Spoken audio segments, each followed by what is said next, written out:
So what I'm going to do is I'm going to go and look at rocks like these that have been deformed along the subduction plate boundary at depths where earthquakes are generated. And I'm going to try to use those observations to ultimately to constrain a numerical model for the earthquake size distributions, the generation of aftershocks, the growth of veins in subduction zones in response to valving of fluid that's generated during the earthquakes. And so that's where I'm going to start. But I want to thank my collaborators. I've worked with Greg Hirth. I'm going to present a flow law that Greg and I developed recently. I've worked with John Hooker, who's done a lot of the numerical modeling. Andrew Smythe, who's another professor at Penn State, who helped me with the geochemical data that I'm going to present. I have students up here like Saiwei Chen, who finished her PhD recently. I've got Japanese colleagues, Asuka Yamaguchi and Yoshi Hashimoto. And then Gabby's another student of mine. And then most recently, Tushar Middle, who's been working with me on earthquake physics. So I want to start by just saying that, you know, in the 80s and 90s, these are all the subduction zones on Earth. And there was an effort made by seismologists to look at seismic coupling in terms of coupling coefficients, which is basically how much slip do you get from earthquakes relative to the amount of slip you would need to accommodate the plate motions. And so very low numbers were thought to be low coupling, places like the interoceanic subduction zones. And at the very high end of the scale, you have places like Sumatra, the eastern Aleutians, Cascadia, southern Chile. And these are places that were thought to be really coupled. There's been some changes in our thinking in relation to some of the most recent earthquakes, great earthquakes.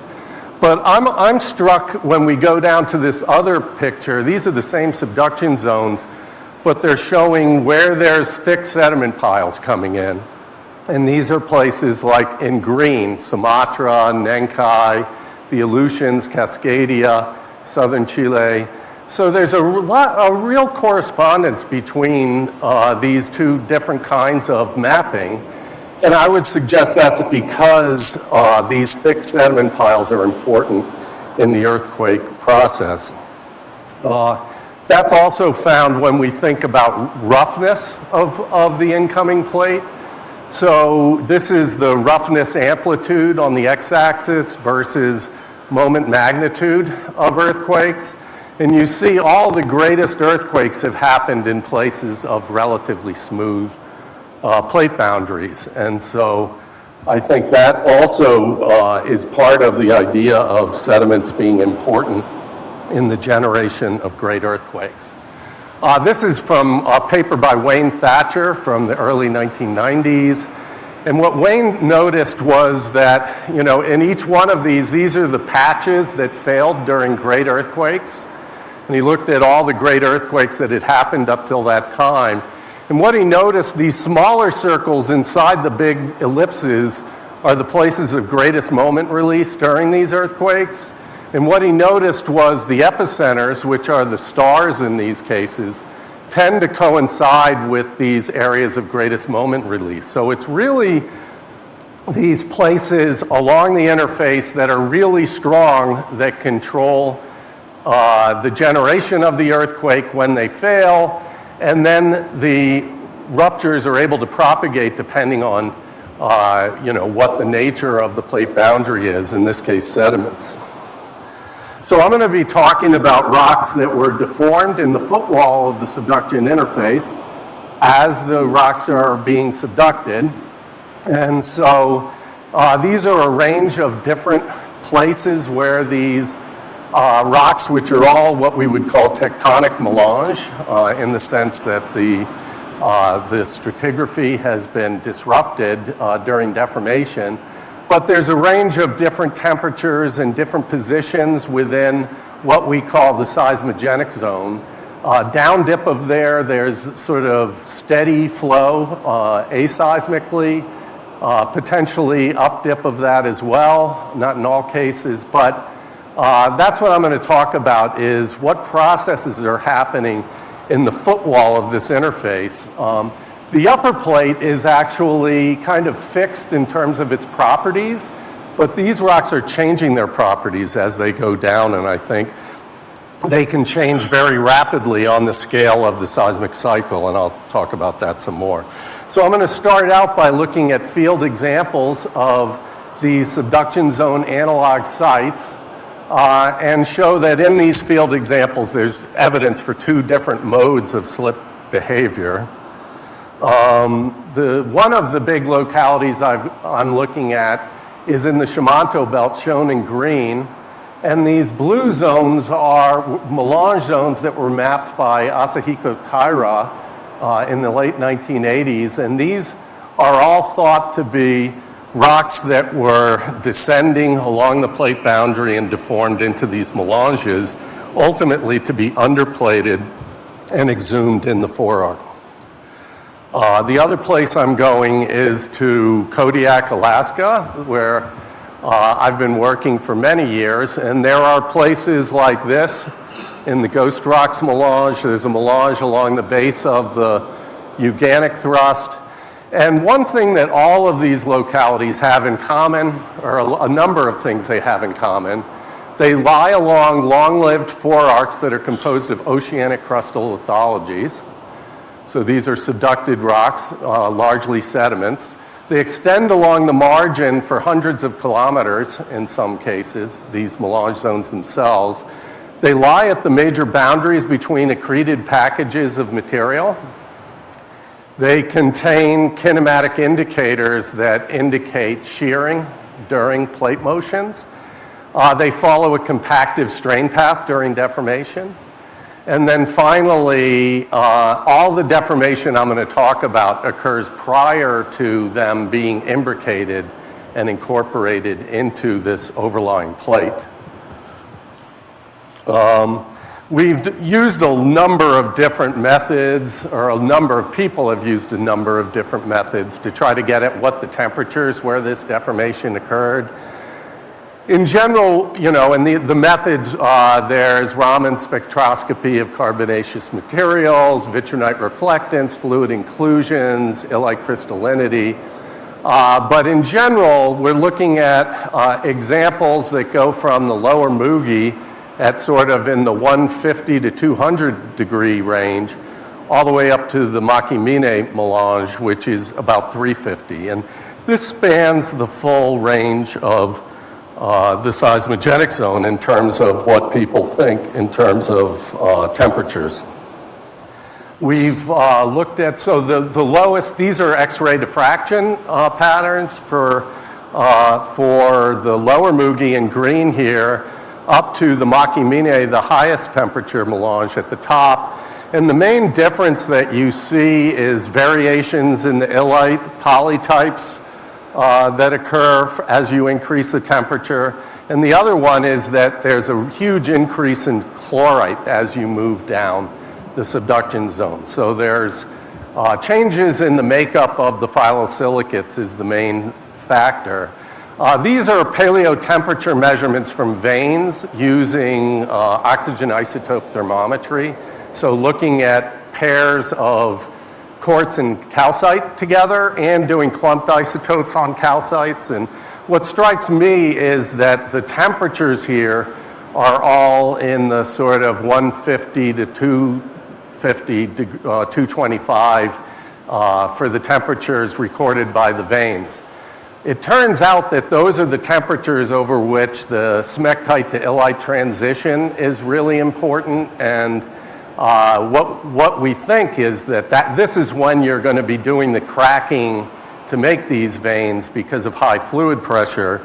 As you get to higher temperatures, the growth of the chlorite actually is a fluid consuming reaction, and so we think that kind of mechanism for vein formation kind of shuts off. So I want to run through a bunch of these localities and show you what they look like. This is an example of the lower Mugi melange here. In the lower Mugi melange, there are examples of pillow basalts that are overthrusting melange, and they've got melange on top. So basically, the disruption of this melange happened before the imbrication involving the pillow basalts. That's down here in this unit 2 of the lower Mugi. One thing about all these melanges is although the stratigraphy is chaotic looking, they're actually structurally very systematic. So they've got these shear bands that you can see through here. And these shear bands and sort of asymmetric class and things like that are all consistent with the sense of shear associated with subduction in these rocks. We're moving up temperature now to the upper Mugi, so we're in this unit now. And you can see some more of these class. In general, there are veins inside the coarse class, or the coarser sediments, the sandstone blocks. And in some of these cases, the vein material gets up to like 20% of the clast itself. But there's also these little anastomosing shear zones that you see that are very dark relative to the microlithon material between them that is common in the mudstones of these units. At the top of all these units, there's often a fault that separates the accretionary prism from the development of the melange. And this fault shows a completely different style of deformation that's dominated by cataclasis and not this shearing that we see across a wide zone. And I'm going to show you more about the shearing mechanism in a minute. This is the Yokonami melange again. The veins are mostly restricted to the sandstone blocks, but there are shear bands. There is, at the top of this melange is a fault called the Goshikino-Hama fault, and that is dominated by cataclasis again. So completely different mechanism of deformation. So what you've got is a shear zone with a cap of cataclastic deformation that's restricted to a very narrow zone. This is the Ghost Rocks melange. You get some of these asymmetric folds that are consistent with plate motions, like you see here. You have all the veins that are concentrated within the coarser blocks. So there's a lot of similarities between a lot of these examples. This is the Okitsu melange, and this is pillow basalts over here. This is the melange on top of the pillow basalts. And then at the very top of this sequence, there's a boundary between the melange and this coherent rocks of the accretionary prism. And that boundary is a cataclastic shear zone that's 1 to 5 meters thick. So that's kind of, and then lastly, this is the Makimine melange. And it's the highest temperature melange. Again, we see the veins inside the blocks. We see all the shear zones. We see, in this case, a downdip lineation parallel to the shearing. We see the shear bands like you see here. But the sandstone blocks now are experiencing a lot of ductile deformation, just like the mudstone matrix. All right, so to summarize the results of kind of this field survey, there are 2 types of deformation that are represented in these rocks. There's interseismic deformation that seems to be associated with slow strain rates with a wide fault zone, tens to hundreds of meters, of distributed simple shear. And I'll show you examples of scaly slip surfaces in a minute. I'll show you evidence for the mineral redistribution, but we think this is all related to linear viscous flow during the interseismic period. Co-seismically, we get earthquakes that are happening along the top of the melange at the boundary between the 2 plates. And there's evidence for pseudotacholite in some of these cases. That's cases where the frictional heat was enough to melt the rocks. And these are in much narrower zones. So there's evidence for both interseismic and coseismic deformation. So now I want to move on to the microstructures and the mechanisms of deformation.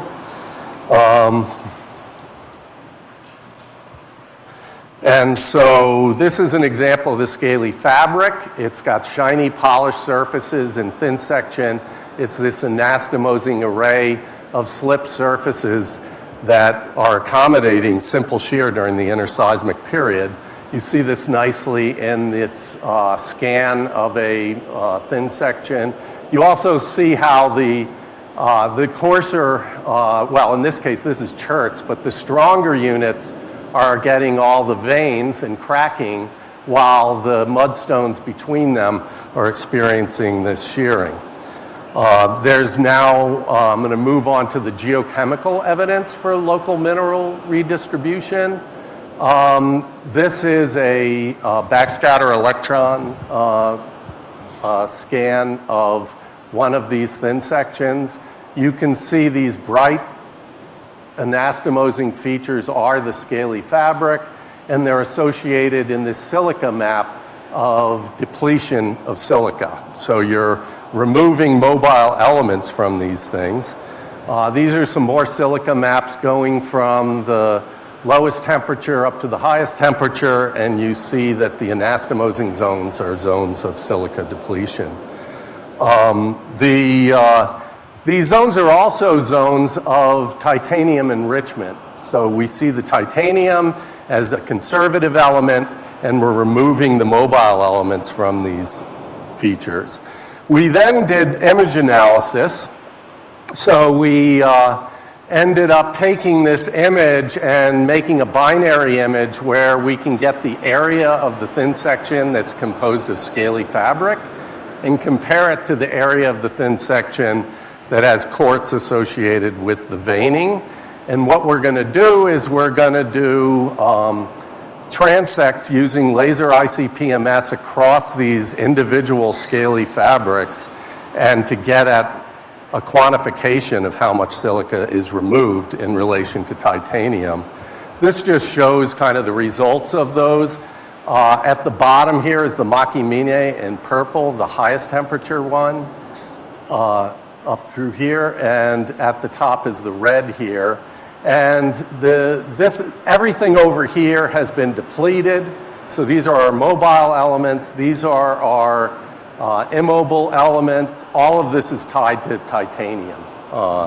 And so from that information, we can determine how much silica has been removed and other elements for individual scaly fabrics. And so these are pairs. Each pair is comparing the undeformed stuff outside the scaly fabric to the scaly fabric. And what you see is as you go to higher temperature, you get higher and higher amounts of volume loss for individual scaly fabric features. And so when we compile that all together, that information is shown up here. This is the average volume loss as we increase temperature from left to right. We get the amount of area of the thin section that's composed of scaly fabric, and we can determine what the loss was at the scale of a thin section based on the scaly fabric. And what you find is it's generally between 10 and 15%. When we do the same thing to compare to the area of gain from veins in the same thin section, they overlap quite a bit, meaning that for the most part, all of this veining and scaly fabric formation is showing you a local redistribution, dissolution, precipitation system.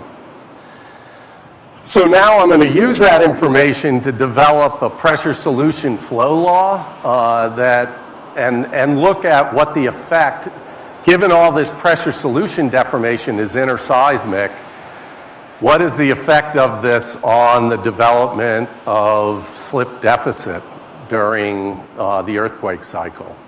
So I'm going to start with a paper by Kennis and others who took a very unique situation in terms of deformation. It was a rock that had sand and mudstone layers adjacent to each other.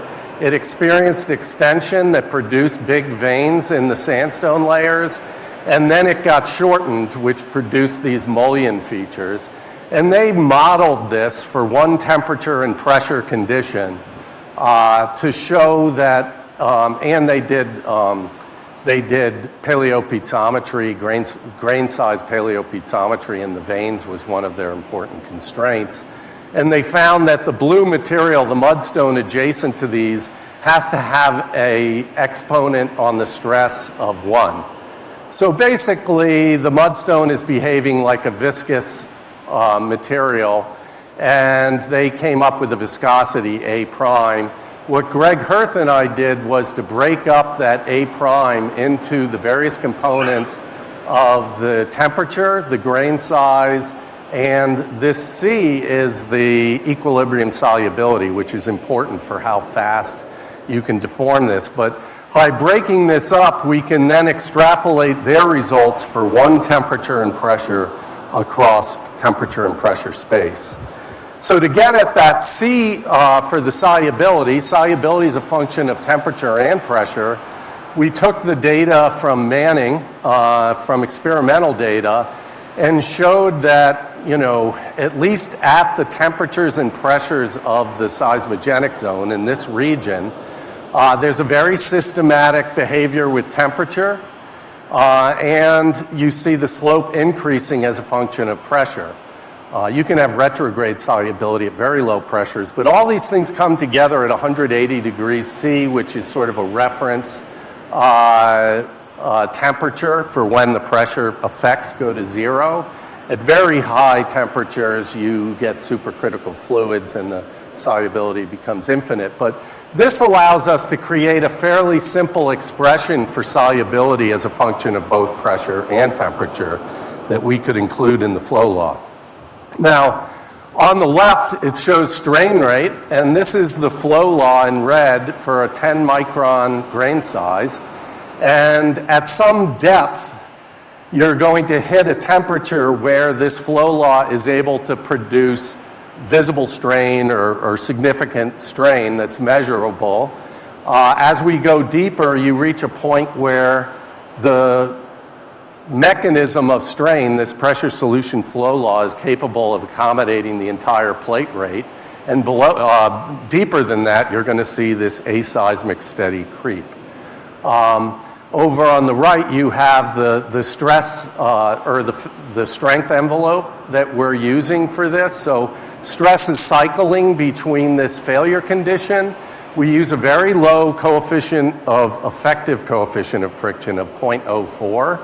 I'm going to come back to that later because in the numerical model we show that is not because there actually is a coefficient of friction of 0.04, but because of very high fluid pressures means that the shear stress rises very slowly along the interface as we go deeper. On the right, this is the shear zone thickness as a function of how much slip you could get from this mechanism. So at the updip limit of seismicity, we're down here someplace, and the length of this arrow, this is where we're able to accommodate the plate rate. You're seeing increases in the rate of strain by this mechanism until it's able to accommodate the plate rate. And the length of that arrow is what we call the slip rate deficit. How fast are we accumulating slip deficit? I'm going to go to Cascadia to show you how you could use this. But before I do that, I wanted to also point out that if you're losing all the stress during each failure event, so you reach that strength envelope, you fail and you go to 0 stress, then in fact the depth at which you go to aseismic strain ends up much deeper at the very beginning of the seismic cycle, and it creeps its way back up.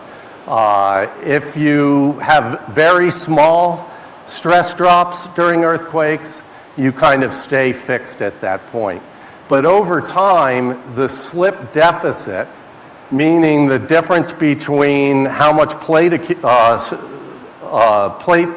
slip accumulation there's been versus how much has been accommodated by pressure solution gets larger and larger. And so for Cascadia, this is for 40 kilometers per million years.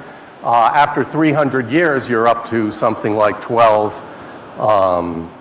meters. So you can build big slip deficits while producing really large strains in the rocks that are subducting.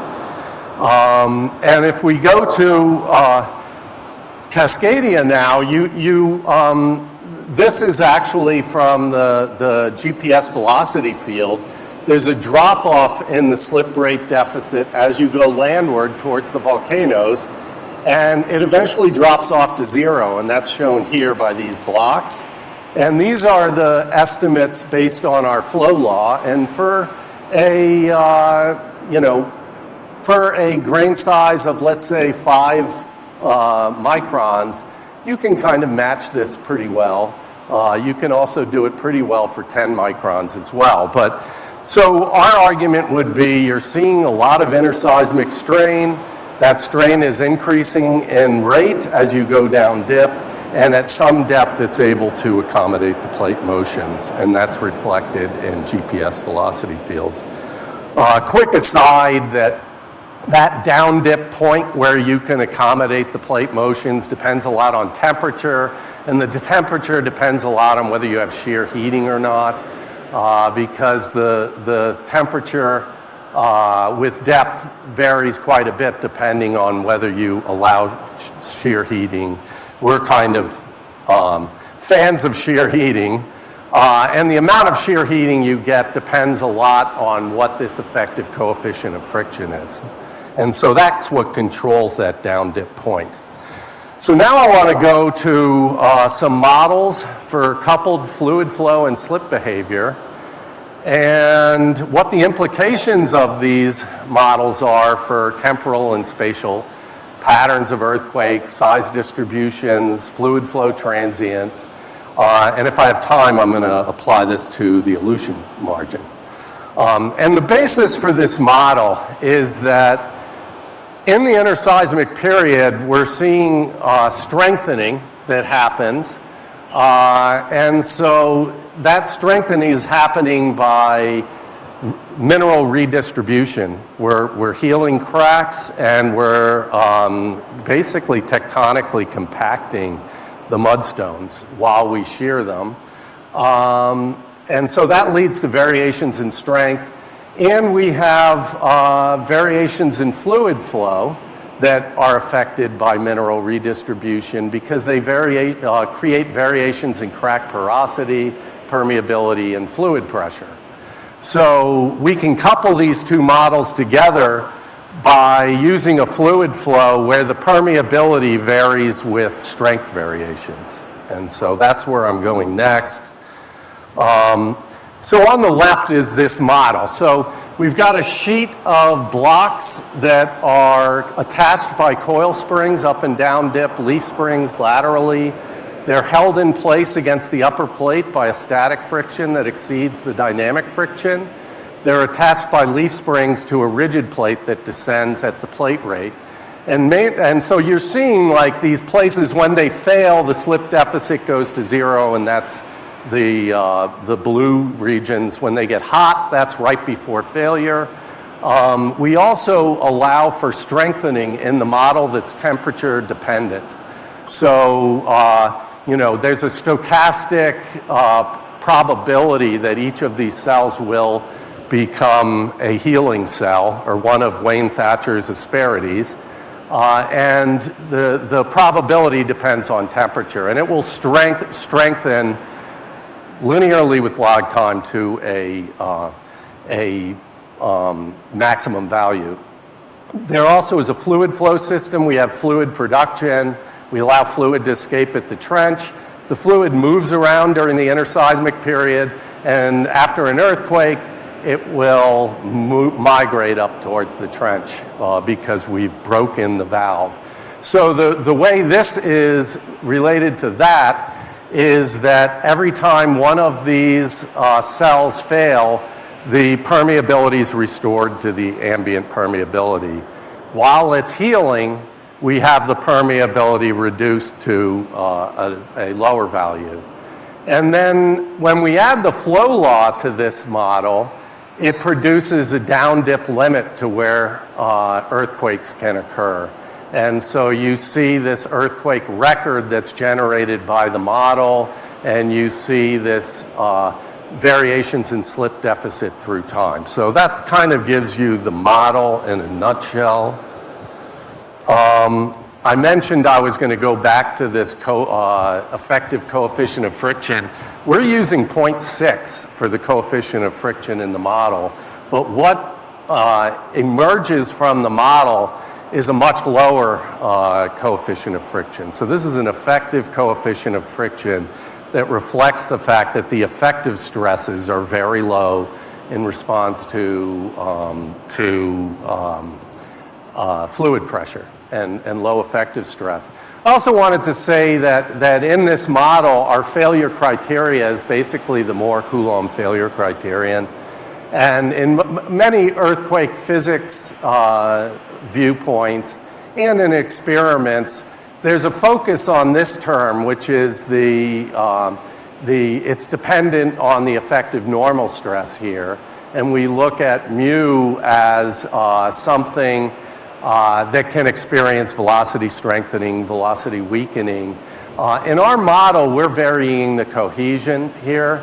I guess I don't really have that much time to go into it, but the instability analysis for rate state friction, there's this rate of slip weakening, which depends on these various values, whether you have velocity weakening, the effective stress, the critical slip distance, but there's no cohesion in this, and so we're in the process of kind of trying to work out how cohesion can be brought into stability analysis to think about what makes things stable, what makes things unstable.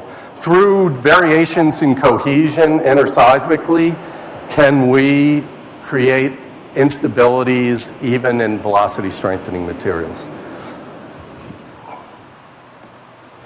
Okay, and again, the shear heating. Shear heating is going to affect where the down-dip limit of seismicity is. We also looked at earthquake size distributions. Seismologists recognize this as the Gutenberg-Richter relationship. This is the cumulative number of earthquakes above a certain size. And so, and this is log. So with increasing magnitude, you have fewer and fewer earthquakes. And it tends to follow a relationship like this, where the slope of this is close to 1. This is for the whole global data set from the GCMT catalog. We looked at this for specific margins like Mexico, which is hot, Tonga, which is cold, and in fact, and other people have seen this too, this B value does vary as a function of temperature, such that warmer margins tend to have more large earthquakes. And this is the result of our modeling. Yes, and a warmer margin tends to have a lower slope than a colder margin. So this process can have an effect on earthquake size distributions. The fluid velocity, this is showing that view from before. During the interseismic period, you see hotspots of fluid moving as a cell is beginning to heal. It pushes the fluid out of the cell, and then eventually when you do get failure, you'll see the fluid will migrate up section towards the trench. So the components of this model are fluid production, which is super important in the whole system, and that can vary depending on what the inputs are.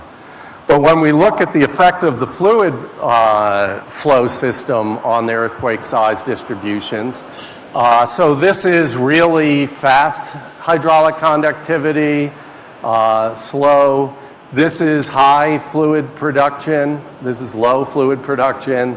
And so, you know, the largest earthquakes are going to happen when the permeability is higher and the fluid production's low. When you've got the high fluid pressures and low effective stresses, you tend to have smaller earthquakes. And that's reflected in the B value. You get larger B values, meaning a greater component of small earthquakes in the high fluid pressure scenario. It also affects the cycle length as well. How long does it take between earthquakes? So if you monitor the fluid pressure through a cycle, the seismic cycle, so this is a patch that failed during an earthquake. We can look at the different positions of cells along this and see what happens in that cell. And, you know, we can use, permeability is probably the least constrained variable we have, or hydraulic conductivity. But we, you know, it doesn't turn out to matter that much in terms of the kind of behavior that we get. What you find is that the deep cells experience a huge drop in fluid pressure because they go from low permeability to back to their original permeability, and that leads to a big pressure drop. But up dip of those, the shallower cells end up experiencing a big pressure wave that's like a kinematic wave. It migrates seaward through time. So we're going to see pressure drops in the seismogenic zone and fluids flushing up towards the trench, just like we see in the video. And that will happen, although the fluid pressure changes can be really different depending on what permeabilities we use. We still see these pressure drops for deep cells and this migrating pressure pulse that's associated with the earthquakes. This is another example of that. Incidentally, the color change in these histories for each cell reflects whether that cell is strengthening or not. And the red ones have been chosen to strengthen by this stochastic probability. But we can then look at how much, given the model we have for the solubility, the equilibrium solubility in the seismogenic zone, we can look at how much quartz can precipitate due to this. And what we find is there's really two components to that precipitation. There's the ambient flow, which is you're moving down a chemical potential gradient as you flow towards the surface. The pressure's going down, the temperature's going down, and so you're supersaturating the fluid that way. You can precipitate veins. But there's also these transients, and the transients are shown here. This is time going this way. This is temperature or depth going this way. And so at the down dip end of the seismogenic zone, you can generate some of these veins, but at very slow rates, related to the advection of fluids during transients that are happening through time. So the take home is that all these veins that we see are mostly related to local redistribution of silica. Maybe in the fault zone itself, we see evidence for this in a much narrower zone.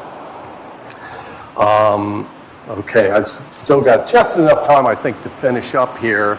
But this is looking at the Aleutians. And in the Aleutians, we ended up going to the GCMT catalog and breaking the margin up into a whole bunch of different segments, 100 kilometers wide.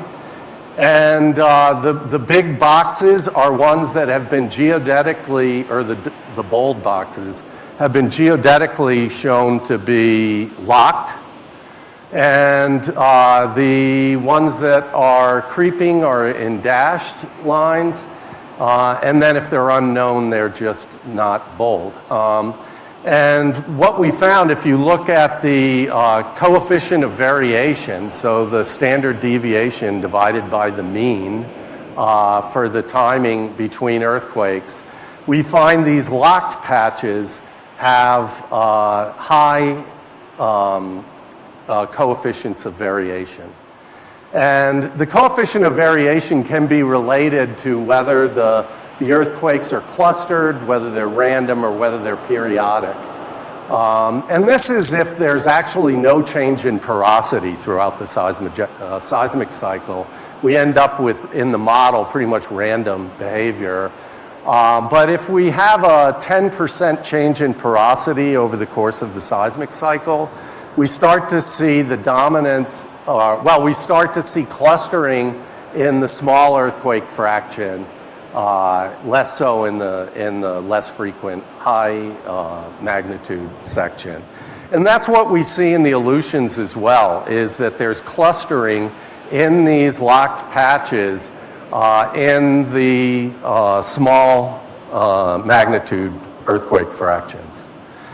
And when we look at what's actually happening in the model, it's just like Wayne Thatcher's case where we get failure, it spreads out, because what happens in the model is when a block fails, it imparts new stresses on the blocks around them, and each one of the blocks will continue to fail as this spreads out until the change in stress to the adjacent block isn't enough to get it to fail.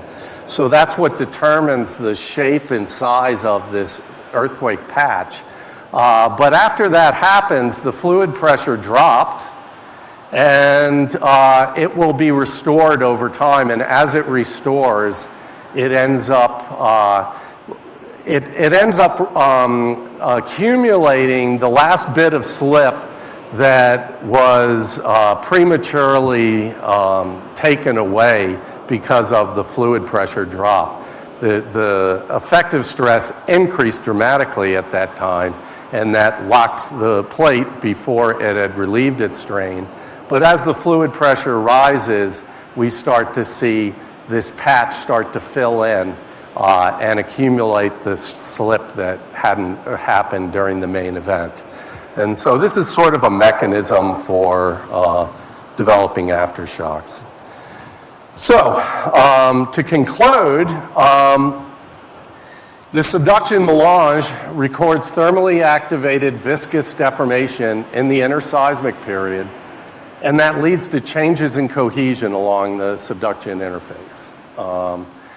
The healing of the cracked porosity in the blocks and the tectonic compaction by the dissolution of the shearing matrix leads to both interseismic changes in the mechanical properties of the foot wall, in the sense that it's increasing the cohesion, and changes in the hydraulic conductivity of the fluid flow system, in the sense that over the course of the seismic cycle, you're closing down the permeability in the seismogenic zone. So the coupling of these processes impacts the observables, such as the size distribution and spatial temporal patterns of earthquakes, the record of the transient fluid pressure changes associated with variations in hydraulic conductivity within the plumbing system associated with earthquakes. And lastly, I want to make the point that in the seismogenic zone, the strain occurs at rates insufficient to accommodate plate motions, but sufficient to produce large observable finite strains. So just because we see lots of shearing doesn't mean this is aseismic slip. This shearing is not coming up at rates that are capable of alleviating the slip deficit along the margin as it accumulates.